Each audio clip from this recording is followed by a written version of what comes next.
working for you.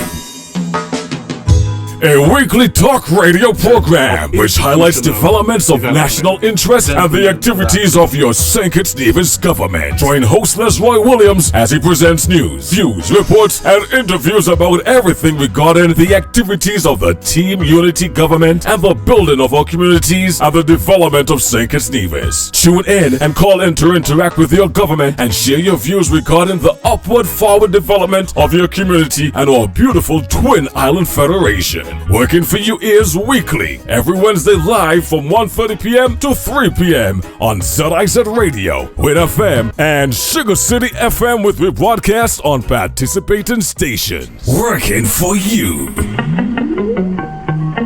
Good afternoon and welcome to Working for You. I am Roy Williams.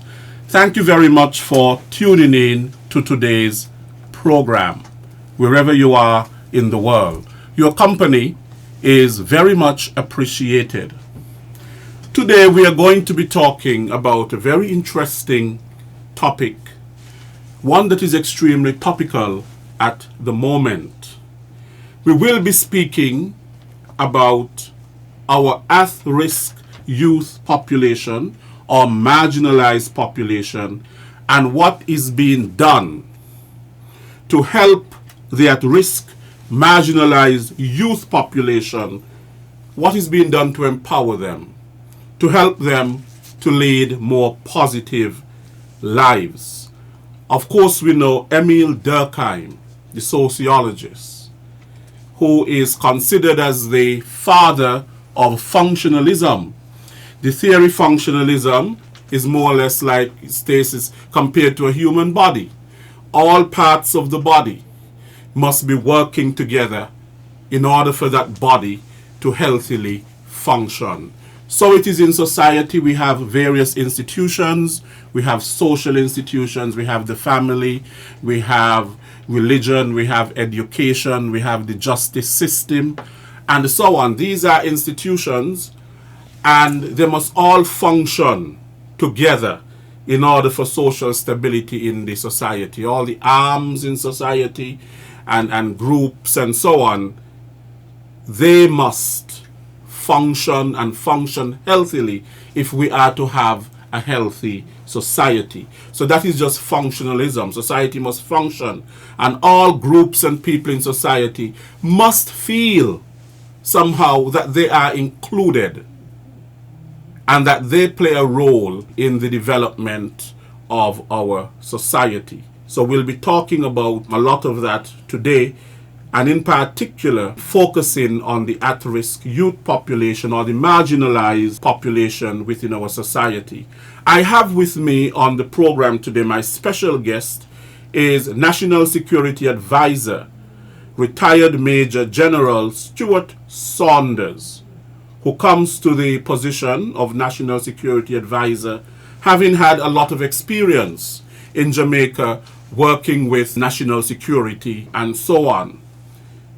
Major Saunders, welcome. Thank you very much, Mr. Williams. Right. Major Saunders, when I was growing up as a young boy, we had conflict in the society. Of course, every society has conflict. It is inevitable. Where you have people living together, where you have certain groups, you will have conflict. There is no escaping it. However, the conflict used to be on a more personal level. It was personal conflict. It was sort of sometimes domestic conflict.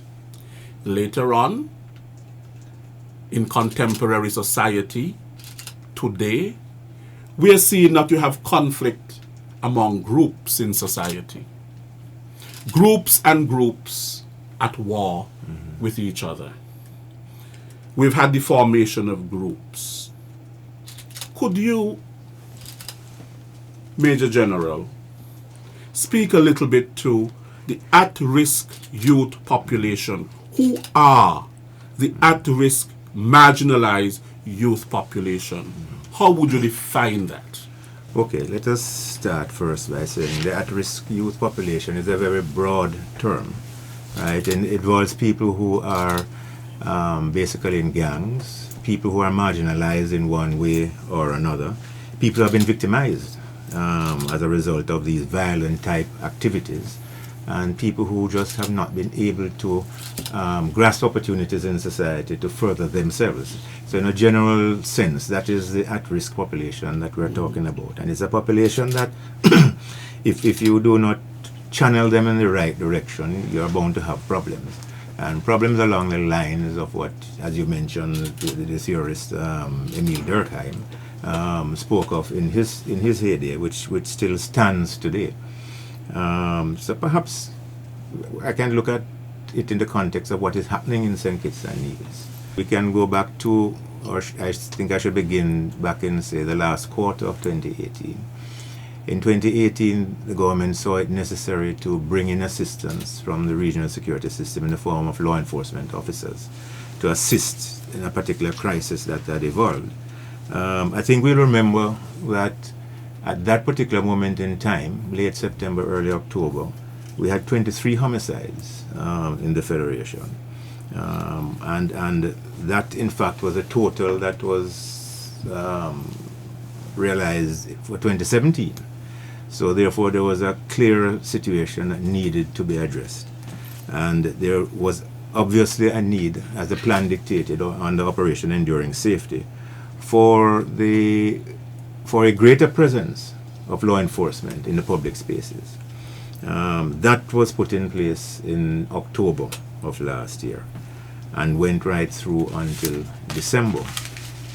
It is noteworthy that during that particular period, the homicides didn't increase any at all. So 2017 and 2018 both have the same number of homicides, that is 23.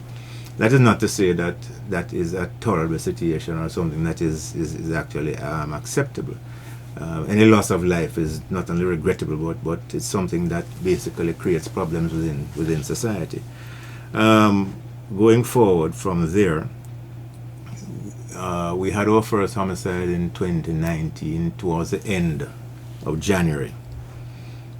And then in February of 2019, just over a week or roughly a 2-week period, we had 7 homicides, which triggered a lot of concern, not only amongst law enforcement, but also amongst the society in general, because that was a most unusual occurrence and a most unusual month as far as the statistics show.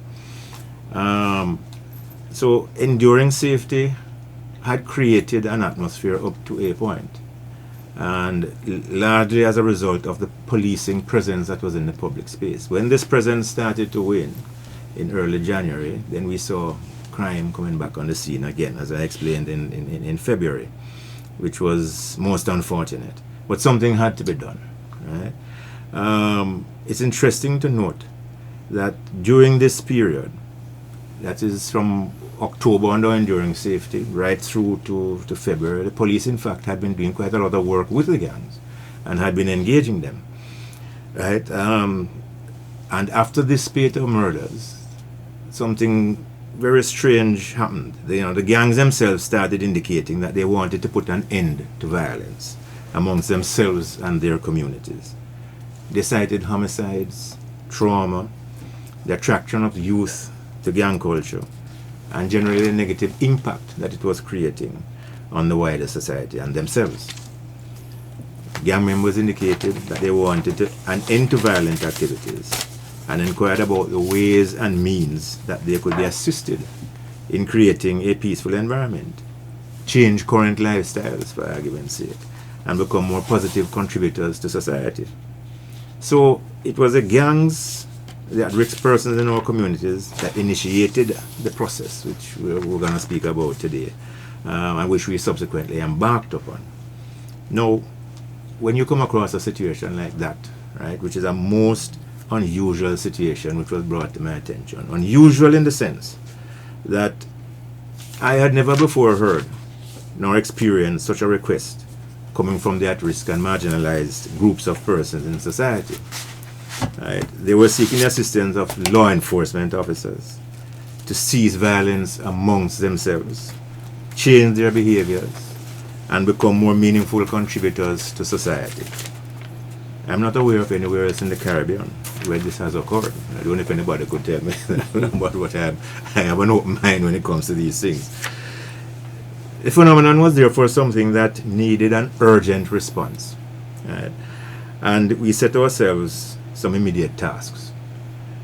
We had to determine who are the parties that were involved, that wanted this new development, that were part and parcel of these new requests. We determined how serious they were about the wish for assistance. Right? We established the root causes of the problems amongst these groups that created extreme violent confrontations, resulting ultimately in the loss of life. We set down carefully the behavioral displays required of the gangs once we embarked upon a program of assistance, and also what would be required to bring about such displays, because they can't do it by themselves. Right?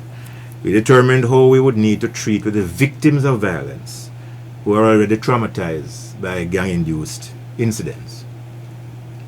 We determined the extent of the immediate support needed as an intervention strategy, and what might be needed going forward into the medium and long term. Right? We researched best practices that were in place at the time, right, for dealing with similar issues to what we had here. So that's basically, in a nutshell, is how it came about and led to the development of an interim strategy. Right? The interim strategy, I say an interim strategy because all this took place in a very short space of time. Right?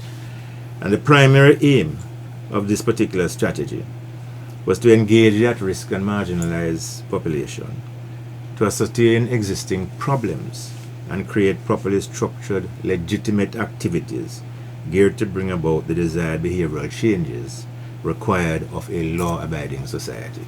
Right? So, we encouraged the at-risk population to develop and submit proposals for assistance. The ideas needed to come from them. Right? This is not something that I think we could have forced down there. They must come up with the ideas as to exactly what type of assistance they require. We ensure that they understood that their proposals will be examined and approved based upon their feasibility. We ensure that they understood that they were required to honor their obligations and responsibilities under the assistance plan or agreement that was to be put in place. Right? We also ensure that they understood that the settling of differences by way of the gun or homicides is to cease. They were required to come up with their own ideas for projects for consideration by the government. They were made to understand that the assistance provided is a stepping stone. They must use it as an opportunity to develop their own legitimate enterprises going forward. There are no revolving doors. Our discussions stress the fact that there will be no handouts of money to any group or individual. Monies paid will be representative of compensation for work done by individuals, which is checked and verified as having been satisfactorily completed. Throughout the discussions, it was made abundantly clear that no matter what assistance is provided, the rule of law will apply to all individuals at all times. So the strategy itself, as I said, is an interim strategy. Right? Those are some of the guidelines that surround it, and it was geared to facilitate, right, a number of things. For argument's sake, job opportunities. Some persons might want to go into agricultural endeavors, that is fine. Counseling on conflict resolution sessions, advice on entrepreneurial activities, advice on financial management, advice on accessing loans through normal conditions, facilitating skills training, education and development opportunities, reducing the influence of the gang culture within community and especially upon youths, and also exposure in the basic functions in society, amongst, as I said before, other things. In the context of how you treat with violence that we're experiencing over the time I mentioned in society, these are some of the accepted methodologies that apply to what was occurring here in St. Kitts and Nevis. And the Ministry of National Security and the government are kept abreast of the progress and our developments as we go along. Okay. So that in a nutshell was the prayer, well, I would say the background to the whole. Yeah, Major General, I realize that you keep using the word gang. Now today, sociology, psychology and so on, they seem to be moving away from that word because it carries more of a negative connotation, pejorative, if you want to say that connotation, and it is seen more as pathological than functional organizations. Now, people can say that a political party is a gang. It's a group of people together. You know, an organization and so on. However, some of these gangs, they function. And what I mean by function is that they provide a home for these very same at-risk youth and marginalized population that you spoke about. Could you tell us a little bit about that? Because why people are drawn to these antisocial groups in society. Normally in society. And it's no different here from anywhere else. Right? If you come from a broken home, for argument's sake, if there's a total breakdown in aspects of discipline within your life stream, if all you have in your society and your immediate environment are these influences that you relate to, which we roughly call a gang culture, right? Then those are the things that are most impressed upon one's mind. And if you want to quote a theorist, for argument's sake, Bandura makes you out as in its triadic model as a product of your environment. You know, what you see is what you learn. Right, the behavior, the displays are what you are going to copy, that sort of a thing, and eventually that's what you become, part and parcel of your environment. Right, and that is a reality here. It's not, as I said before, something that is just applicable to St. Kitts and Nevis. It's a reality across the world, right, and that is what creates the problem. Right. So it means then that. To go back to what I said in the beginning about functionalism, if there's a breakdown in the family, if people don't feel love and acceptance in the family, then that puts a young person at risk to gravitate to something where the public can feel that, even though it can be seen not so much in a positive way, but at the very same time, the antisocial group provides some identity. Yes, it provides that personal recognition and the mentorship that the person and needs the mentorship in a development perspective that they are not getting from the family. So when you get that sort of adverse type influence, you are going to become what you have seen in your environment. Right. So therefore, then we cannot say as a society, because let's face it, I think it was Margaret Thatcher who said that there is no such thing that exists as society. We have individuals and we have groups. Society is an abstract construct. Now, but if we look at it, you know, as this group of individuals and, you know, we're individuals and groups within the society, then it means then that we cannot say, well, look, it's they. It's them. It's them and us. So in other words, because it suggests, if we have these groups in our society, it suggests that somehow some of us in society are failing. Well, I totally agree with you. And the them and us syndrome, just like you mentioned, the use of the terminology gang, and I use it interchangeably because of what the public is more accustomed to. Right? But as I go along, you will see I go back more to the group type thing. But the point is that you are going to have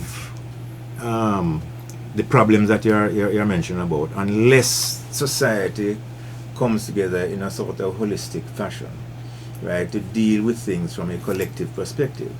You know, there's a whole adage, for argument's sake, that security is the business of the police, right? But security is everybody's business, not just the business of any one individual. It's a collective endeavor, right? And until we reach that particular stage in our society, we will still be having problems. No, I see indications of that we are reaching there, right? That we're getting more and more into a sort of law-abiding type regime, generally speaking. Yes. What I outlined earlier on, where the gangs are coming forward and wanting to change your lifestyle, is an indication of this, right? And this is why I believe that society ought to take note of what is happening, right? And not only take note of what is happening, but assist the process in moving forward, right? Okay, you mentioned the word there. You mentioned process. That it is a process. Yes. And I think that word is important, because you cannot have a change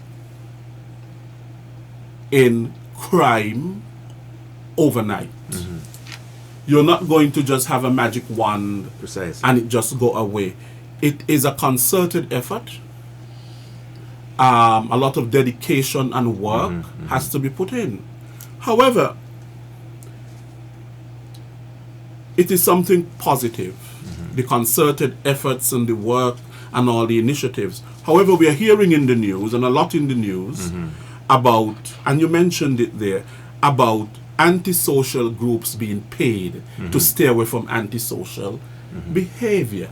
And they're saying, look, that is a band-aid approach. That is not going to work. But you are saying that that is not so. No. Let me make sure that I interpret what you're saying. You're talking about the rumors that are... The rumors that are going around and have made themselves, the rumors have made it into the mainstream media. Yes. Well, I look at those in the work that we are doing as some of the challenges that we are coming across. And there have been numerous challenges of that nature to date, right? The majority, of course, are rumors, as you quite correctly said, that government is paying money for guns or facilitating gang members with loans obtained from the engagement process, right? Well, nothing could be farther from the truth. That is totally false. And it's extremely unfortunate, right? Especially having regard to what we said before, the whole question of the collective approach to this thing, right? I say it's unfortunate, as they seem to be, these are the rumor mongers, as they seem to be geared to serve motives other than that which could be construed as good for the Federation and its citizens.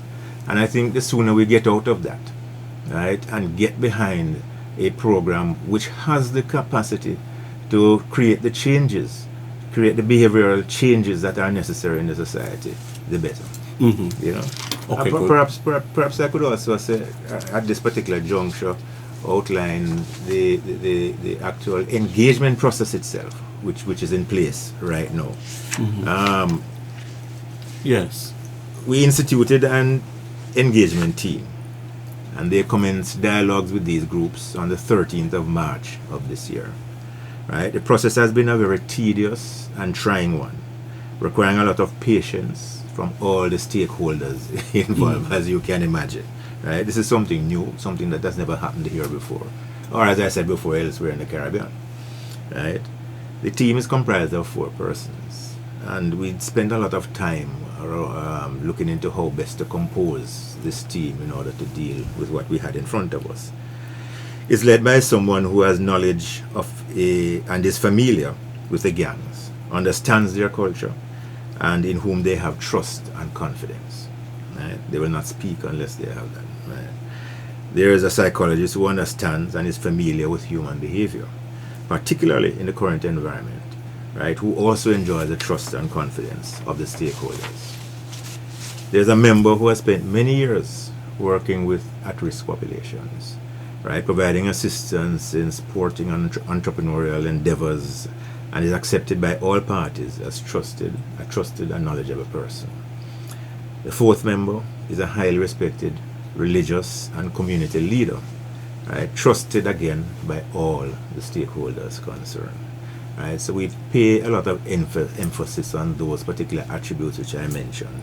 Right? I must say up front, however, it would not be appropriate to divulge your names at this particular moment in time, which I'm sure we can all understand. Right? The team involved in the face-to-face discussions does not have a law enforcement representative. This is deliberate, as it allows open and frank discussions of the underlying problems being experienced by the at-risk and marginalized in order to fully comprehend the situation that confronts us. Right? So we need to identify symptoms that are present and create the medium, right, necessary for healing, behavioral change, and moving forward. It's a well-known fact that those persons involved in law enforcement daily are not the ones to be involved in the face-to-face discussions of this nature. Right? The police, however, right, are not divorced from the overall process of engagement. Their indirect involvement continues to be very much appreciated by all the stakeholders. So here again you have a unique situation, right? So Yes.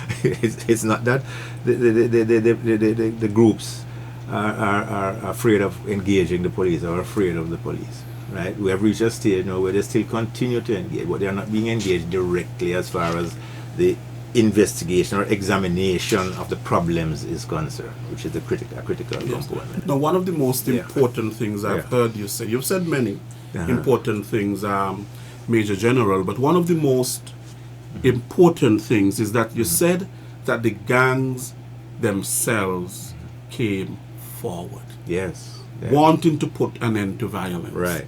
So it means then, if they came forward and wanting to put an end to this, because you can have an alcoholic, but unless the person says, well, I'm an alcoholic and I need some help, they will never get that help. Yeah. Yeah. And in fact, if they keep saying, well, I'm not an alcoholic, but everybody can see that they're an alcoholic, Yes. Yes. Yeah. except them, Yeah. Yeah. Yeah. then they won't get the help that they need. Yeah. But the very fact that they came forward wanting to put an end to this violence means that it is something coming from them. Yes. What do you think is driving this, them coming forward and wanting to put an end to violence? Because there must be something, they have to come to some point that they recognize Yes. Yes. that, look, this is self-destructive Yes. Yes. behavior. Yeah. My family is being affected, my friends Yeah. are being affected, Yeah. my community is being affected. Yes, I think all that you have said is part and parcel of what has driven them to this change of mind. There's another aspect too, right? And we must at all times be fair to our police force. The work that the police has been doing, right, especially in 2018 and leading up to this, continues up to this moment, has been a factor, and a very, very strong factor, right, in bringing them to the table, or causing them to come to the table, right? But there's also a realization, right, amongst these at-risk and marginalized groupings, that there is more to life than what they have been doing, right? And that in a certain respect and a certain context, right, there is a degree of responsibility that they have on their shoulders, especially those who have children, right, those who have wives and girlfriends, brothers and sisters, right? Because, you know, when at the heart of the warring, for argument's sake, if they could not exact revenge on the person who they are targeting, it would be on a family member. In Jamaica, you say if you can't catch quacker, you catch him short. short. Exactly, exactly. So these are things which cause people to sit back, reflect, and decide on whether or not this is a sort of route that I want to travel through life, right? And then how long will life be, and what is the quality of life that I'm expected to enjoy under such circumstances. So I think these are things that, as I said before, cause people to reflect. And also the fact, as I said before, and I continue to stress, that the police has been doing some very good work, right? And they continue to do that. And these things, these sort of results or reactions. Because at the end of the day, our communities will be better. Yes, yes, yes. So it is important to arrest antisocial behavior coming from some groups within the society. One of the mistakes I think we make, Major General, is that whenever we hear crime, we think homicide. Yeah. Homicides are only one type of crime. of crime. Yes. And antisocial behavior far exceeds more than just homicide. Homicide can be seen as violent crime. Yes. We have rapes, we have people stealing, and then we have the other thing now, you have armed robberies, and we have all kinds of other criminal activity. And while we are arresting the homicides, they're on the downward trend. Also, we want other crimes to be on the downward trend as well. Well, I tell you something, the reason why we're focused in this discussion on the homicides is because it is the one that drives the greatest fear in society, right? But that's not the only reason. The other reason points again to the work that the police have been doing, and also to another aspect of a social intervention regime, which I'll go into later. But when I say the work that the police has been doing, because in all other categories of serious crimes, the trend has been downward. It's been continuing downward since 2018 or before. And the figures this year are below 2018 figures, right? Which is a good sign, a very, very good sign. So, it's not that we're leaving or not concentrating on those. Yes, there is a concentration on those also, because we want to see them go on even further. But the fact of the matter is that the one that is standing up there, standing too tall, is homicide. And that's the one that we need. And that is the one that creates the greatest fear amongst investors. Yes. Right, to your country and that sort of stuff. And the greatest fear in the communities themselves. People have a fear of going about their lawful and legal business. Right. Yeah. No, you spoke, Major General, about, some of the strategies that are put in place and probably how those strategies are being implemented. But all of that requires resources. Yes. Human resource and financial resource. How is all of this being funded? Based on the deliberations of the engagement team, we obviously came up with some recommendations that were made to the cabinet for assistance to provide it to the at-risk population. Yes. And also a system to facilitate this particular process. Right? The Alternative Lifestyles Pathway Fund, right, is one area of assistance which has been approved by the cabinet. And the fund is geared to facilitate the development of small and medium-sized entrepreneurs or endeavors. It makes provision for finance, capital, and technical assistance to the poor, disadvantaged, and marginalized youths, right, who want to engage in business activities, as I had mentioned earlier. It provides access to qualified parties, allowing them to realize legitimate endeavors and take ownership and responsibility for their endeavors. Right, so there are three elements involved, really. Financing to provide loans to qualified recipients, grants to designated projects, and identified community projects. Right? It has a number of objectives, a few of which I'll just go through. Its aim is to provide, the objective is to provide a bridge in pursuit of poverty reduction. It aims to be a catalyst that fosters an alternative pathway that reduces crime and violence and sustains civility, right, amongst the targeted groups and communities. To generate maximum employment opportunities and asset ownership among the poor and at risk and marginalized. Right? It's also assisting in the reinforcement of a culture of business ownership, industriousness, legitimate endeavors, positive societal endeavors amongst the targeted groups, and obviously there are others, which I won't go into this afternoon. The process is something that is clearly, all projects that must be clearly understood. All the projects are examined, right, upon receipt by the committee, which comprises the engagement persons, the police, and myself. Right. These projects, those projects that can be accommodated, are passed to an approval body. This body is now being set up, right, by the Department of People Empowerment, which examines and further approves before sending them off to the development bank, through which the finance part of the thing is being done. There are no lump sum disbursements. Rather. There are no lump sum disbursements. Disbursements are to be done in accordance with the phased development of entities, right? And that is of approved entities, right? Which will be subjected to the necessary checks and balances and infusions until completion. So in other words, if you are embarking upon the rearing of goats and you want to establish a proper housing for your goats, a goat pen for argument's sake, right?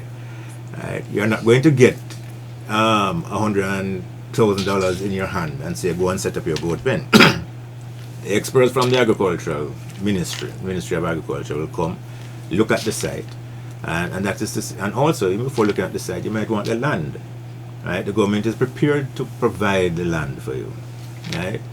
But the agricultural experts will come to see if this is ideal for setting up that particular venture. They will also go as far as to help you along each stage. So as you identify each phase in the development of that project, the costing of that phase is what is critical. And the more you'll receive money for that particular phase, and it will be seen to that money is spent in creating that aspect of the of the phase development until completion. Right? So as I said before, there are no lump sum disbursements. Right? Disbursements are going to go in accordance with the development of the project, and you will have the proper expertise in place to monitor and ensure that what is done and how the money is spent is the correct way. So there's accountability right along the path, right? That is not to say, because what I spoke about a while ago, mainly the people who want to be in business and that sort of a thing. But that is not to say that is the only thing, right? We need to understand that there are other submissions which we have received, which will also go through the same process I mentioned a while ago, right? And those types of projects, for argument's sake, will go through the same Department of People Empowerment, which is meant to provide on receipt advice on business ventures, advice on job opportunities, advice on counseling and conflict resolution, any other type of behavioral assistance that might be needed on the part of individuals or groups, right? Advice on financial management, psychological and psychiatric assistance where necessary, advice in accessing skills training, education and development opportunities, right? So all these are critical components of what is thrown into the mix of things. Now, what you have outlined there, Major General, is quite a mouthful. It is a mouthful, really. But at the end of the day, what you want to get at is that of transformed lives. Precisely. Transformed lives would then mean that people put a life of crime and violence behind them. Now, I suppose part of the process, and it, as you said, it's a process, and we are moving in a particular direction, which is a positive direction. At some point, these members of these groups, who of course, they have guns. And ultimately, if you're moving away from a life of crime and violence, you would want to give up your gun. Yeah. You would want to give up your gun. That's correct, yeah. Why do you hold on to it if you don't want to go back there? Yeah. Let me explain something to you. What is transpiring so far, as I said to you, is not unusual. What you said a while ago is quite correct. That is one of the points that we reiterate, that we are going to reach that particular stage at some time. Right? But the whole process is something that has to be taken in stages. You cannot change human behavior overnight. We have been at this thing now for 4 months. Right? I mentioned earlier, as far as the engagement team is concerned, 2 critical attributes. right? That is trust and confidence in the team. That is dealing with them or engaging them. Now, we are all human beings, and it's what we have to understand. And we have to understand that first and foremost, we are all human beings. It takes time, as I said before, to change those behaviors. Takes time to develop trust. Precisely, and that trust and confidence I mentioned, right, has got to be developed amongst themselves. Remember, these were warring factions before, right? So they are not going to feel comfortable at this particular moment in time in coming forward and putting weapons on the table, right? We are working to create that particular atmosphere. There's no doubt about it, and then they understand that. They understand that, right? But it is not something that you rush into and make demands of individuals at this particular moment in time. We must be careful and understand that since we started the engagement, we have not had a gang-induced or gang-related homicide. Right, so it involves all of the elements, just how you have the very same elements of a gang that is probably seen as pathological, removing the criminal activity, because identity and recognition, protection, fellowship, and brotherhood, all human beings need that. Precisely.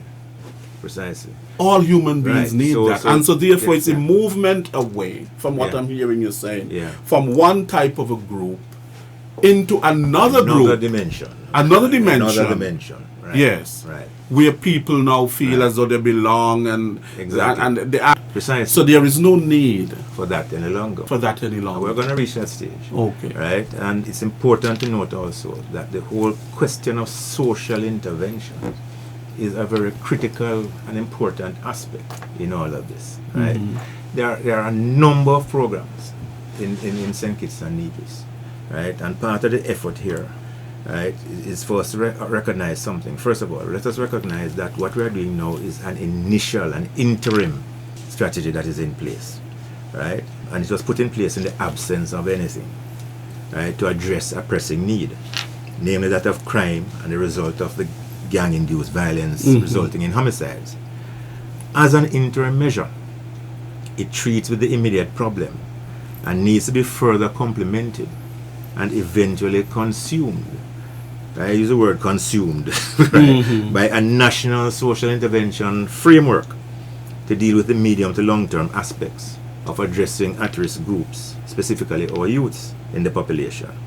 This is currently being addressed by the Ministry of National Security, who is also involved in a number of other social intervention things. The Explorers groups. The Explorers groups is one. You start with the young people. You start with the young people. The TAPS is another. Right, the military, in fact, has it is presently recruit or revitalizing the cadet corps in secondary schools.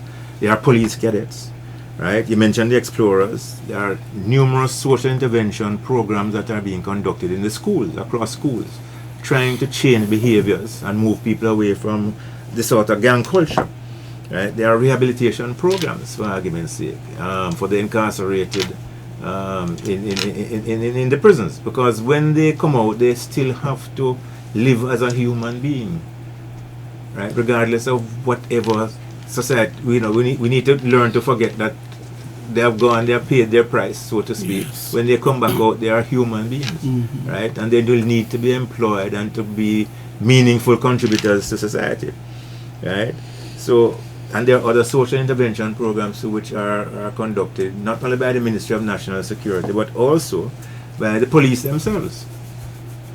Right? So all of these things combined, you see, we are putting an interim strategy, but all of these things impact, and we'll have to integrate. They integrate at some stage and come together, right, to create that new dimension that we're talking about, one of security, stability, peace. Right. Safety. I know that the government, since it has been in power, has pumped a lot of money and resources, human and otherwise, into the whole national security apparatus. That is because I think that national security remains extremely important in St. Kitts and Nevis. And that is one of the fundamental responsibilities of any government. Yes. To ensure that its citizens are safe. Now, it means then, if you're going to have less homicides, if you're going to have less antisocial behavior in the society, it redounds to the benefit of us all. That's correct. It means then that less money would have to be pumped into national security, crime and deterrence of crime and so on. And that money perhaps can be pumped into building another school. Education. Health. Yeah. We won't need, for example, to have a bigger prison because there will be less people going to prison. I understand fully what you're saying, and it's a sound and logical argument, right? So even accept that. What is the time frame that you're going to put on that? I'm hoping that the time frame for a more safe and secure environment will be much quicker than I can even envisage, if you understand that, based on what is happening. Yes. But you're quite right in a general manner, and speaking in a general manner, I think St. Kitts and Nevis, the Federation, has reached a particular point much faster than most, or if not all, the other Caribbean states, as far as how we're going about tackling this whole question of crime and violence. I think we're on the right path, right? And I think that the path is showing the results that we needed to show at this particular moment in time. I also think that one of the things we need to exercise, perhaps, is a bit more patience, right, in going forward. And most importantly, I think we need to identify in a holistic and collective manner behind the push right now to basically bring society back to a more safe and stable and secure environment. Yes. I think everybody needs to get on board with that one. And I think it needs to be said that St. Kitts is not in a unique position when it comes to crime, because crime has been plaguing the Caribbean region for quite a while. Drugs are passing through on their way. Our borders are very porous. Drugs are passing on their way up to North America and Latin America and so on. And of course, you need the guns to go with the drugs. And that has been the problem, right? And as I keep on stressing every time I'm in a conversation like this, is that what is happening in St. Kitts, where that aspect of crime is concerned, is not unique to St. Kitts and Nevis, as some people think. It is Caribbean-wide, it is worldwide. It's an international epidemic, called crime, basically. Right? And how you confront it is not necessarily by a national strategy alone. You need to have your national strategy. But your national strategy must take into consideration those persons that are your partners as far as your allied countries are concerned. It must take into consideration the fact that you don't have all the resources that you need, and therefore you must seek assistance where you can get the assistance. Right? It must take into consideration the fact also that you have a part to play in the security of other nations. Right? So therefore there needs to be this sort of liaison type activity that goes on, having built your own capacities. Right? So it is not a one-man band type activity. Right? It involves nations, it involves everybody in your nation, region being on board, singing on the same song sheet. Right, and it is really a challenge. For example, Major Saunders, you're not new to this type of situations. Right. Jamaica at the moment, they're having a serious problem. Andrew Holness is having he has his hands full because now they're implementing state of emergency and so on in certain parts of the country. Yes. So it's a Caribbean problem. It is. Well, as I said before, it's an international problem. I am more contextualizing, but I know it's an international problem. I understand. It is a Caribbean-wide problem. But one of the things, I tell you, quite frankly, one of the things is that if we know that we're going on a regional level, one of the things that I lament every day is that, first of all, I don't see equal capacities across the Caribbean, because not all countries have the same capacity, so that in itself is a problem. I don't see equity where cooperation is concerned, right? So there are those particular problems. We tend to keep a lot of things to our chest and not share information, right?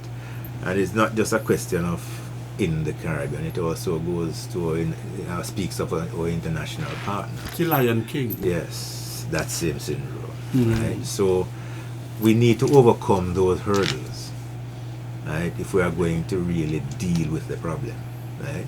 But having said all of that, I come back to this point all the time.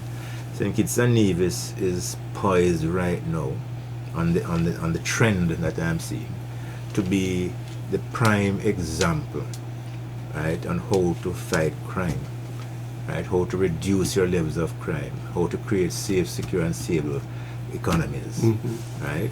Prime example for the Caribbean. Okay, Major Saunders, just before we go to the phone lines, one question. While we're speaking about helping the antisocial groups, the gangs, you want to say that, what is really being done to help the victims of violence? Yes, well, as I said before, they have not been left out of the equation any at all, right? And everything I've said so far as providing assistance from the government perspective speaks also to them. I call them the traumatized categories, right? So they are, in fact, part and parcel, right, of the so all the projects, the plans for assistance, and also will encompass everyone. All of these groupings of the at-risk youth, marginalized, traumatized victims, etc., are able to apply just like anyone else. Because healing needs to take place. Healing has to take place.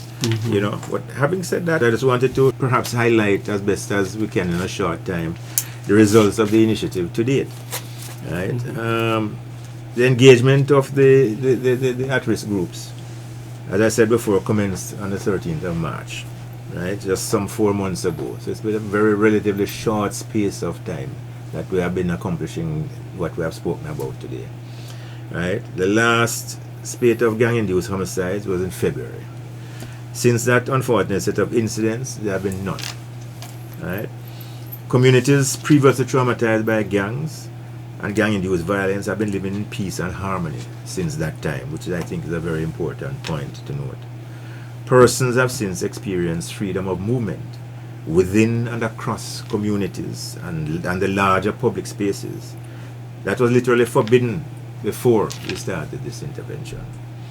Persons previously at war with each other are learning the values of peaceful coexistence, right? Some communities and persons have already embarked upon joint ventures, right, for the betterment of themselves, their families, and communities. We are committed to continue to work with these groups and the traumatized victims, right, and all other marginalized persons for the betterment of the safety, security, and economic stability of the Federation. We acknowledge that there's a far way to go. There's no doubt about that. But like every journey, especially the one that is being charted for the first time, it starts with the first step. Right? And that's where the first step. The first step. Right? The first step. That is so important. And I think we need to remember also that, like any other country faced with a crime problem, there are resource challenges. Right? Things can't happen as fast as one would like. This experience has so far provided a critical learning path, right, for all the stakeholders involved in the process. Right? There is now a realization that in all endeavors in life, patience, understanding, faith, and patriotism are some of the attributes well worth cultivating. Those are certainly virtues. Yes. And you mentioned something about the first step. Because the first step is important in anything. It is. The first step of a baby. Yes, exactly. Is extremely important because it means then with that first step, then the baby would have stepped out in faith. Precisely. And with the second and third step, the baby starts to gain confidence. It starts to Starts to develop gain that confidence and trust. Exactly. and all of that sort of a thing. So the Precisely. first step will not take me where I want to go right away. No. But the first step means that I am not where I was before. Precisely. We're moving forward. You're moving forward. Yes. Okay. We are going to open the phone lines. We're having a very interesting discussion here with our National Security Advisor, retired Major General Stewart Saunders.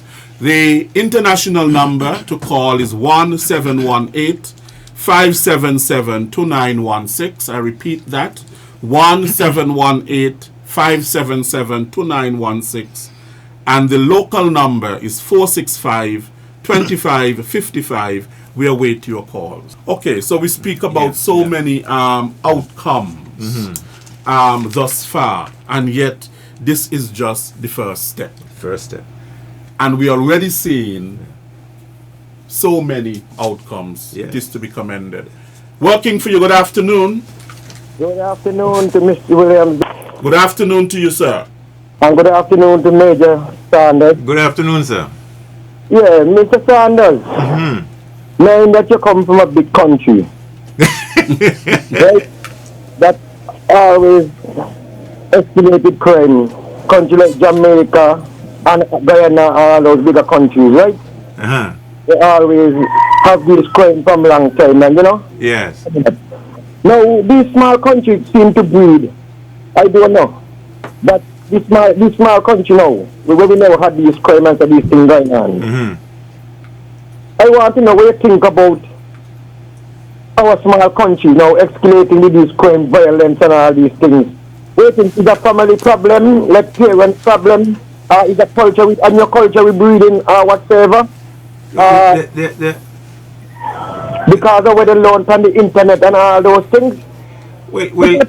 Back in the I born in the 60s. Yes. Coming up in the 70s and in the 80s and 90s. Yes.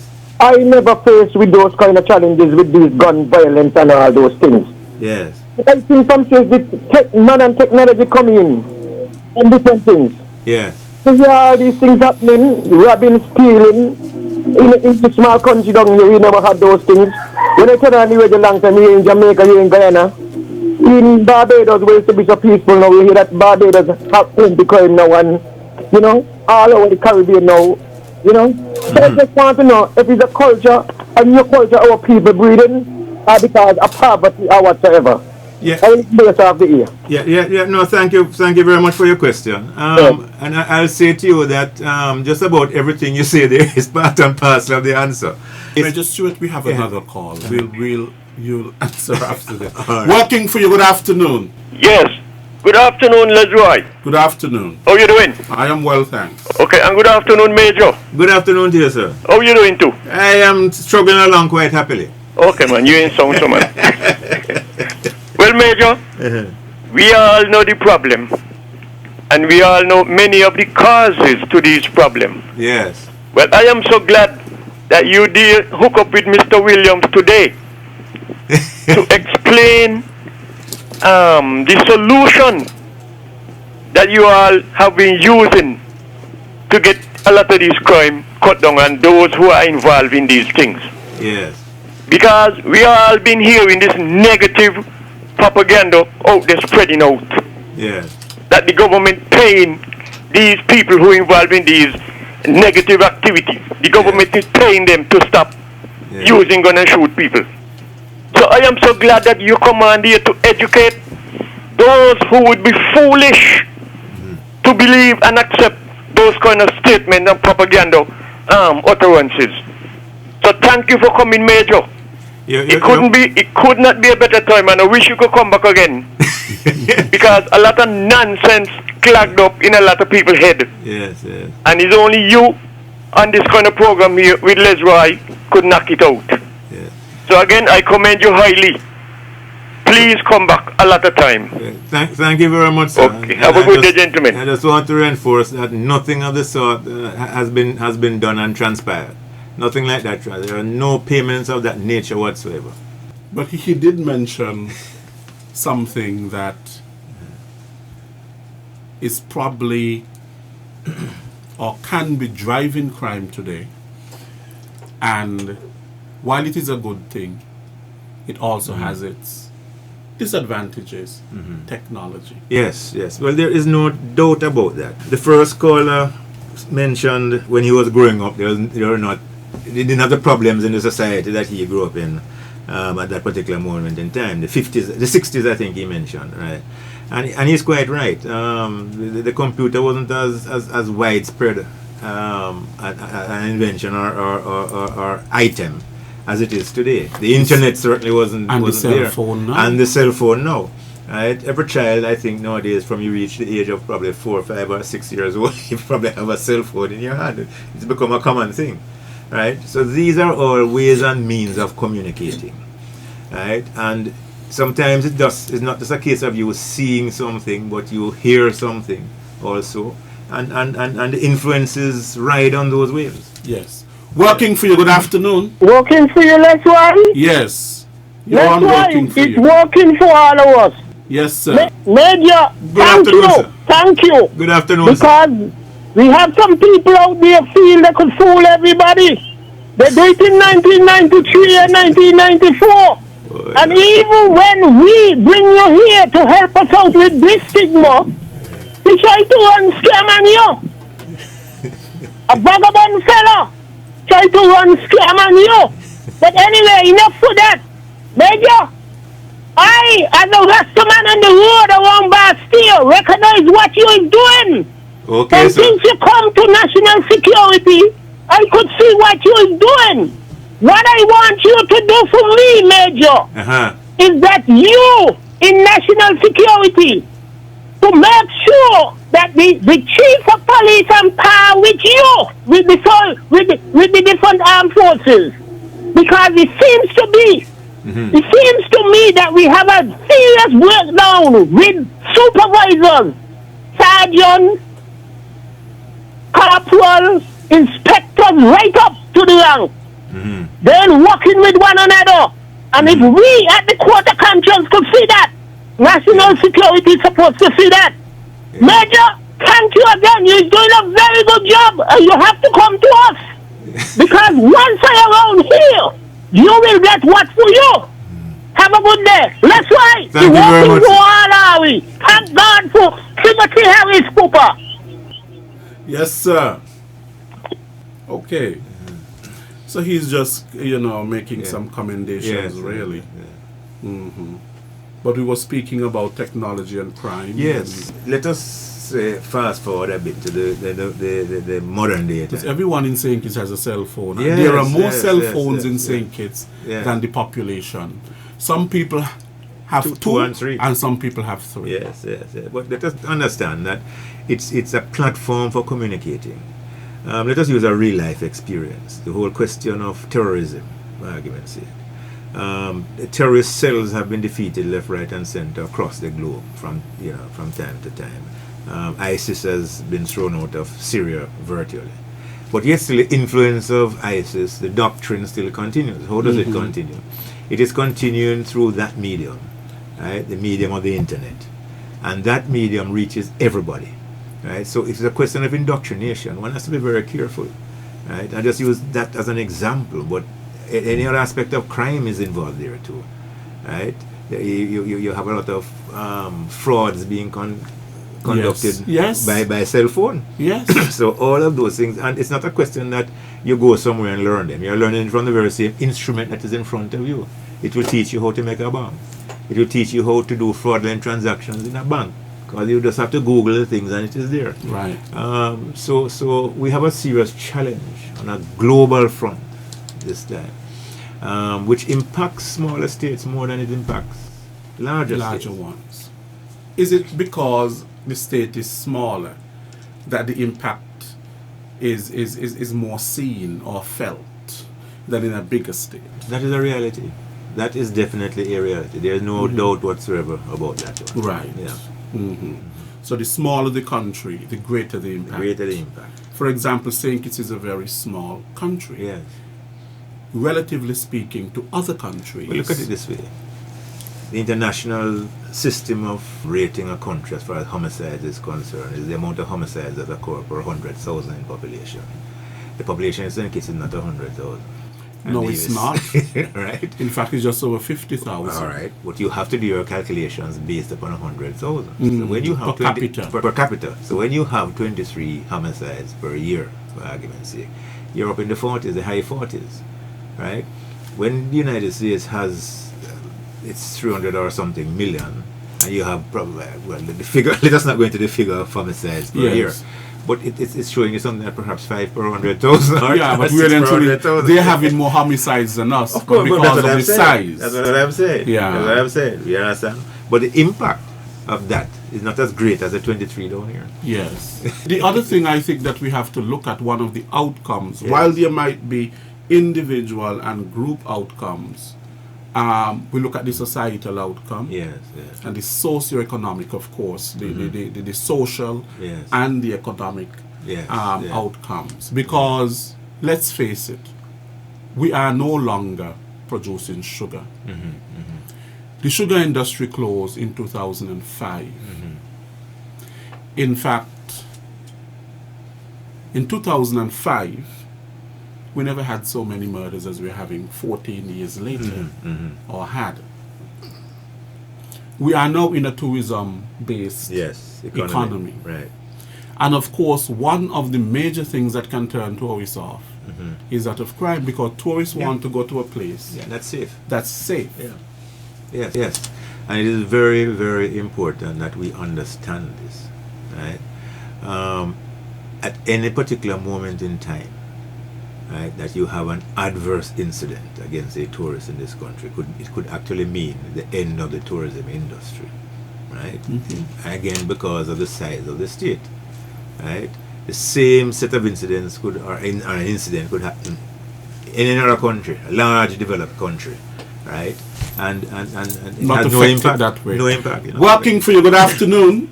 Yes, good afternoon again, Leroy. Good afternoon. This is a request from people like Jamdong, Mr. Politics, me and Frederick Doyle, and Jean Howell and other people. I could call names. Now, we know that a lot of people only look at certain activities and call that crime. But we got all kind of crime. We got verbal crime, and that there does lead to physical crime. What do you mean by verbal crime? It's a verbal abuse. Well, that's right. Are you speaking of verbal abuse? People and threaten people. Slander and threats and so on. Okay. Yeah. Now, I want you to look at this. Because there are some people working for the government. And their job is to go around and make sure that we, the consumers, are eating things that is okay to eat. And not things that expired. Now there is a supermarket up New Road, and the people they made from here. And when you go to a man country, you're supposed to respect the laws of the land. Now the people that went in his shop, and one of the co-worker call him and tell him these things here are expired.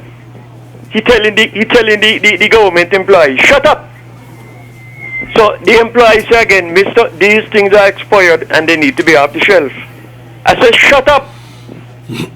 She repeat. And he went up in her face and tell her, shut to F up. You hear what I'm telling you? So that deal could have caused something else. And they come here. Nobody's stopping them from doing business, but they got to learn to respect the law of the land. And you can't be telling people them kind of thing here, using them kind of language. Now suppose the person was more ignorant than he, and give him a tin of beef in the face, a milk, it would have been something else. So we need to talk to them, come back on the program, let them kind of people that here, we ain't standing for them foolishness here. Our country small, and nobody can come and push it under the water. Not well me could talk. Thank you very much, have a good day. Thank you. Right. Now, Major Saunders, I want you to speak to the role of the community, and the community has in terms of helping our young people, supporting our young people, Of course, the role of the community should not be that of rumor mongering, but they should make some positive contribution in terms of how they can assist our young people and our at-risk marginalized youth population. That should be the focus. Well, I probably... You would have touched on it in many ways. But I probably sum it up in but I want you to emphasize yes, I will sum it up in this way. What I would like to see happening, not only in St. Kitts and Nevis, but across the Caribbean, as one of the earlier callers alluded to, the whole question of going back to the old days. But going back to the old days from the perspective that it takes a community to raise a child. It's not just the responsibility of the parents alone. Right? When I was going to school as a young toddler, I couldn't be seen on the road eating. That was forbidden. I couldn't pass an adult and not say good morning sir, or good morning ma'am, or whatever the case is, because that would reach home before I reach home, right? And then I would get a good strapping once I get home for doing things like that. You looked at your elders and you called them uncles and aunts. Right? I marveled at one stage until I came to my senses at the amount of uncles and aunts that I had. But that was a mark of respect. You know, a young child is not on the same level as an adult. So there's a way of each one addressing the other. Right? A policeman was a highly respected individual in the community, as was a preacher, a teacher, right, and this sort of a thing. I think those are some of the values that we lost over time, right? And those are some of the values that we need to have brought back into mainstream family life, community life, right? In order to generate the sort of behaviors that you need in society. Yes, and one caller, yeah, Major, spoke to the influences of so many things, of technology and other elements within the society. Yeah, but one of the things that we're not doing is using the technology to do exactly what I said a while ago. For the good. For the good. For the good. We're not doing that. We're not good at doing that any at all. Right. And so that is what creates the problems. That is what creates problems. We must try and bring things back to the situation where children are brought up with proper attitudes, proper value systems. Right, so that when they generate or when they evolve and go off into life as an adult, you know that you have a type of society that you can. We have a society here in St. Kitts and Nevis where I am seeing children in adult spaces. Yes, that's one of the problems. And that's a problem. You can't differentiate. You go to the music festival and you see 13-year-olds and 12-year-olds at the music festival. What are they doing at the music festival? Well, this is not a child event. No, this is an adult. It's an adult event. But it's for adults. And it goes back again to how is the family unit operating? Right? What are the values that the mother and father has? Yes. Right? And what are the systems in society that will prohibit children from coming through the entrance gate, for argument's sake? These are the things that need to be enforced.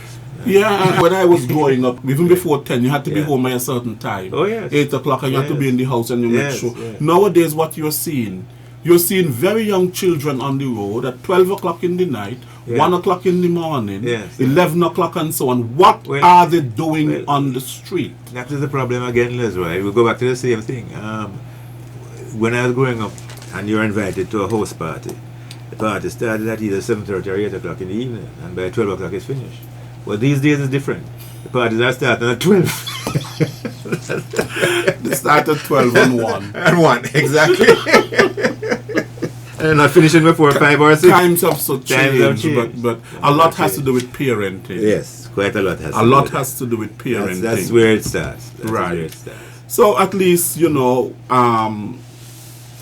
with what you have outlined, is really reducing the gang-related crime and violent culture that we have had. You've spoken about prevention, intervention, and some suppression strategies, right? And so on, and how we can improve community supervision, teaching interpersonal skills, conflict resolution, Yeah. because that is important. Extremely. I used to wonder why they would call a man who take up a gun and go and ambush somebody a coward. Because at some point I used to think it probably takes more courage to do that. But then I realized the reason why it's called a coward is because you're committing an act, but yet you're running and hiding, Yes.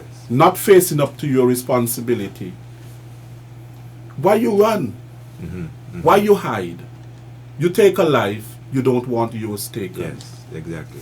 And at the very same time, if you can go and say to the person who's offended you, sorry, let's make it up, let's talk about it. Yeah. It takes more courage to do that. Precisely. So the conflict resolution skills are just not there, They're not there. right? You only know one way, and it's by violence to resolve something, right? Which is the worst possible way.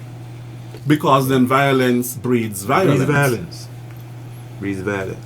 Then genders violence. Yes, And what yes. we're saying is that we're reducing Yes, it, yes. crime and violence. Yes, yes. Working for you, good afternoon. Yes, good afternoon. That's why Yes, sir. I I'm want hearing to you. ask the major to do something for me.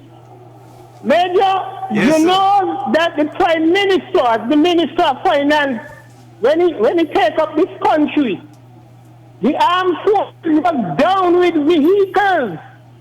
And the Prime Minister desperately went and raised monies to make sure that they get vehicles to cover all over the island.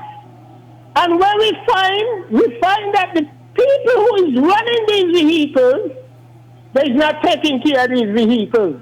Like for instance, the music festival week, 2 of the new vehicle mash up. Anyway, that's enough for that.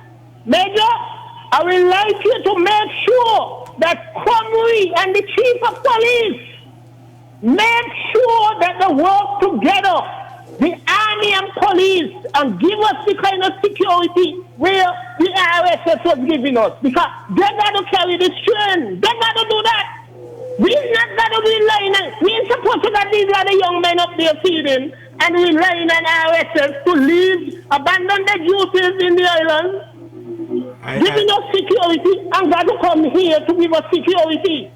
The young men and women in the armed forces must step up, and you got to use your office to make it done. Because the man who driving national security, we can't get it from him, because he knows nothing about the law and armed forces. So we depending on you. The court of conscience is depending on you, Major. And please, do not disappoint me, because I know what you could do. And I see what you could do. Have a good day, gentlemen. Thank you. Thank you very much, sir.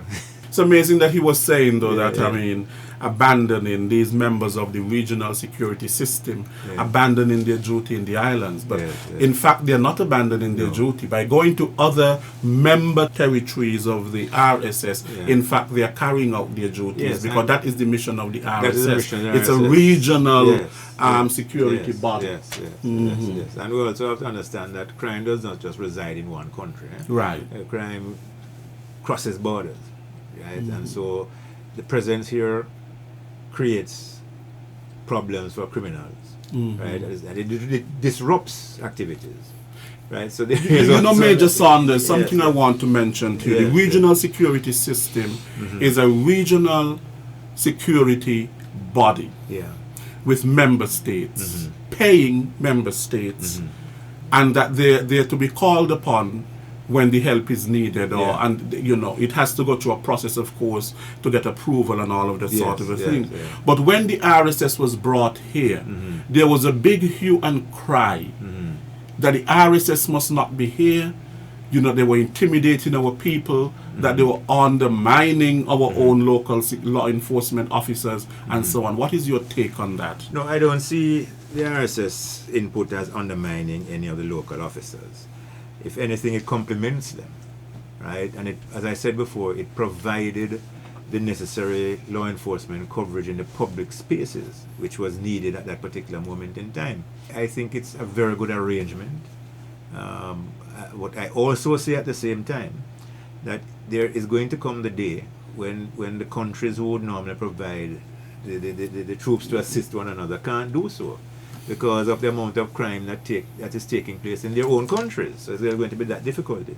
And I think what is important for us to do is to plan ahead and make sure that we can stand on our own 2 feet down the road, right? And not be dependent upon an external set of forces or whatever to come in and assist. Right. Yeah. Okay, good. No, I think we're out of time, Major Saunders. Would you like to say anything in closing? In wrapping up this yes, interview? I just want to reiterate perhaps what I said before. Like any other country, there are problems. There's crime in most countries, right? Resources are not something that are infinite, right? And governments have problems in providing resources, right? I think where we are concerned right now, as far as the social intervention mechanisms, the funding of the initial intervention that we are doing with these groups, yes, right, is critical, and I think the government has stepped up and is doing what we would like it to do, and it's reaping the results. But I'd like to point out also and stress more than anything else that this is a critical learning path, and as I said before, right, there is no realization of how government operates by all the stakeholders concerned, right? And we have to understand that in life we must have patience, we must have understanding, we must have faith, and we must have patriotism in going forward. Right. Good. And so the outcomes and the focus of the initial engagement is reaping the outcomes. So many far. Outcomes. So far. And it is only the first step. It's first step. It's As the you first said. step. So we certainly welcome the initiatives that have been put in place, the strategies that have been implemented and so on, for St. Kitts and Nevis, for all of us. You know, they say follow the heart. Yes. Follow your heart. Yeah.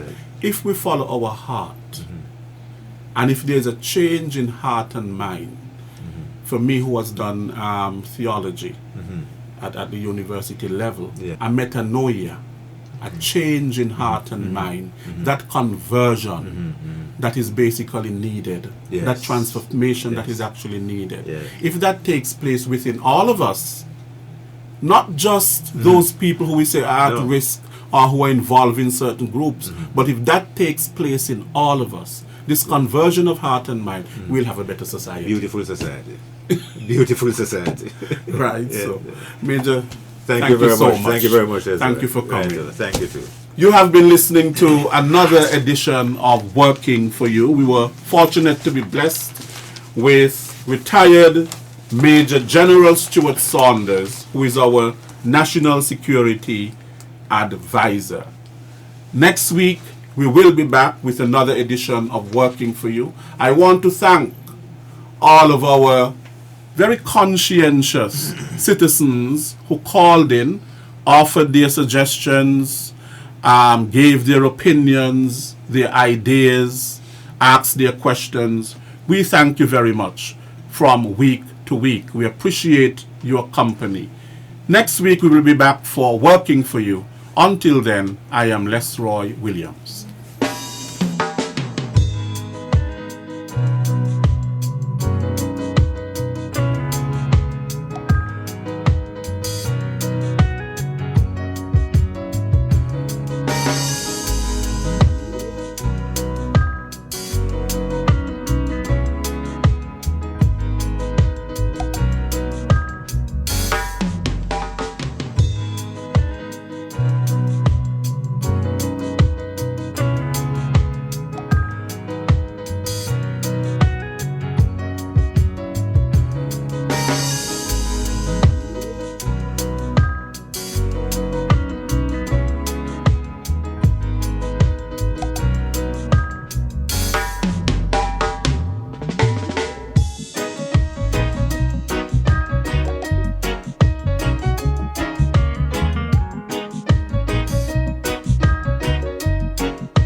Working for You.